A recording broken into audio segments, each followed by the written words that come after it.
कर्मों का फल कैसे मिलता है, इस बात को हम एक कहानी माध्यम से समझते हैं। एक गांव में दो पड़ोसी रहते थे, एक गरीब और एक अमीर। वो अमीर होने वजह से उसके अंदर इतना अहंकार आ गया, उसके घर पर जो भी आता चाहे, गरीब या कोई साधु संत उन्हें भगा देता, क्योंकि उसे अमीर ने अंधा बना दिया। और उसी तरफ वो गरीब व्यक्ति के जो भी आता चाहे, साधु संत या कोई भी आता हो, उन्हें भोजन कराता था।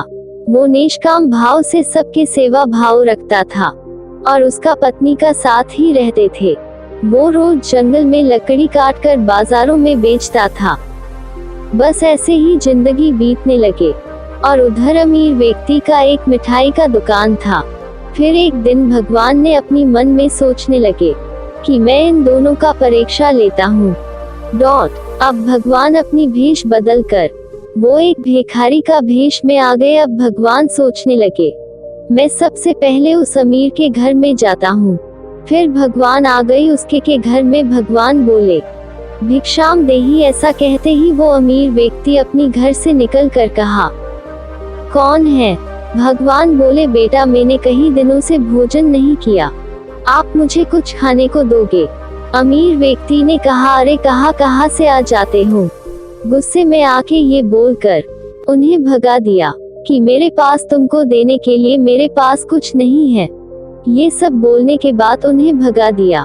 लेकिन उसे ये बात नहीं पता था कि वो स्वयं भगवान थे। अब भगवान ने कहा, ये अमीर व्यक्ति मेरे परीक्षा में असफल हो गया। अब भगवान उस गरीब के घर में पहुँचे। उस समय में वो भोजन कर रहा था। उसके पास भोजन में चावल और पानी था, बस उसी भोजन को करने ही वाला था। उसी समय में भगवान ने एक छोटा सा बालक का रूप धारण किया और भगवान ने बोले, घर में कोई है क्या? मुझे बहुत जोर से भूख लगे है और मैंने कई दिनों से भोजन भी नहीं किया। अब वो गरीब व्यक्ति सोचने लगा, ये बच्चा कई दिनों से कुछ भी नहीं खाया, अगर मेरा भोजन से इसका भूख मिटता है तो ठीक है। अब वो गरीब व्यक्ति घर से बाहर आए, बोला कि लो बालक, इसे आप खा लो और मेरे पास जो भी था खाने को वो सब कुछ तुमको मैंने दिया। अब भगवान ने उस भोजन को खा के भगवान ने अपनी विशाल रूप को दिखाकर भगवान ने उस गरीब व्यक्ति को गांव का सबसे बड़ा व्यक्ति बना दिया और उस अमीर व्यक्ति का दुकान लॉस में चला गया। देखते देखते वो भी गरीब हो गए। इसलिए ज्यादा अहंकार मत करना, इसे कहते हैं कर्मों का फल। जैसा कर्म करोगे वैसा ही पाओगे।